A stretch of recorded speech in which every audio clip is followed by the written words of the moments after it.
You will hear a museum director called Carl Halford talking about the museum where he works. For questions 9 to 18, complete the sentences with a word or short phrase. You now have 45 seconds to look at part 2. Hi there. My name's Carl Halford, and I work at the local museum where I'm the director. The museum's recently reopened its antiquities section, which has been closed for over a year. Let me tell you all about it. Firstly, we wanted to give it a complete new look.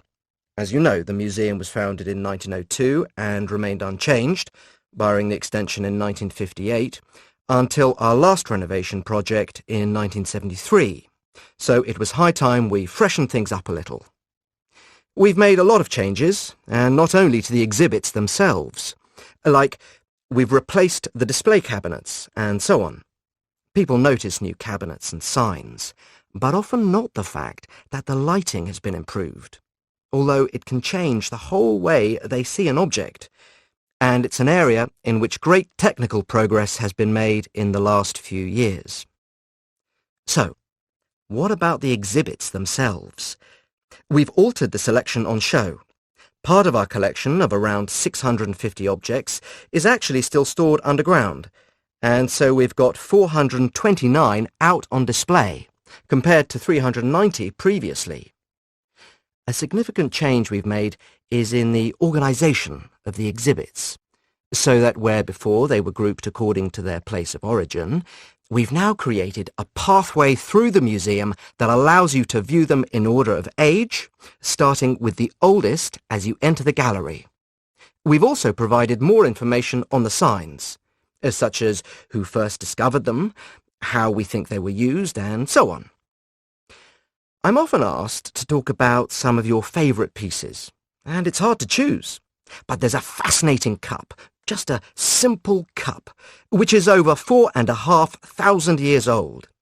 Round the side, you see this quite lovely flower pattern, and then if you pick it up and look underneath, you can see the shape of a leaf there. It's a sort of mystery as to why someone would have put that there, and it survived so long.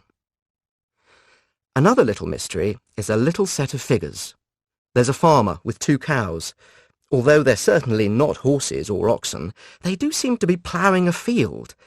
But it's not 100% clear, because one's pointing forward and the other's pointing the opposite way, so how would that work? We'll probably never know. The exhibits attract all sorts of visitors, young and old, though some of them are a bit scary for younger children.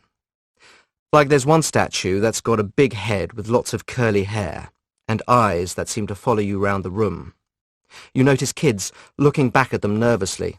It's obviously a deliberate part of the design, and in fact, a lot of ancient art was about terrifying things. Like there's a special vase, which we've lovingly restored, that's painted all the way round with this amazing scene. You see this man, the hero, sailing with his soldiers and then battling with a monster. And yet, we're not told. We don't know the outcome. Who wins that fight? But there's a lot that's interesting on a smaller scale too. We've included quite a few coins in the display, because they're such good tellers of historical tales. There's one of a famous emperor that's special because the decoration on it is remarkably detailed, and you'd never think so much information could be included in one small object. But you can see the shape of his ears, his nose, and so on. At the other end of the artistic scale, we have a small rock, just a basic natural thing, not a statue, but we like to think about the young man, we assume he was a young man, out by the river, and how he carved, or just scratched, the image of a fish onto it. Perhaps he caught an extra big one, and wanted to celebrate the fact. Again, we'll never know for sure, but I love this simplicity. So, before I go on, I wanted to show you this little... Now play the recording again. That is the end of part 2. Now turn to part 3.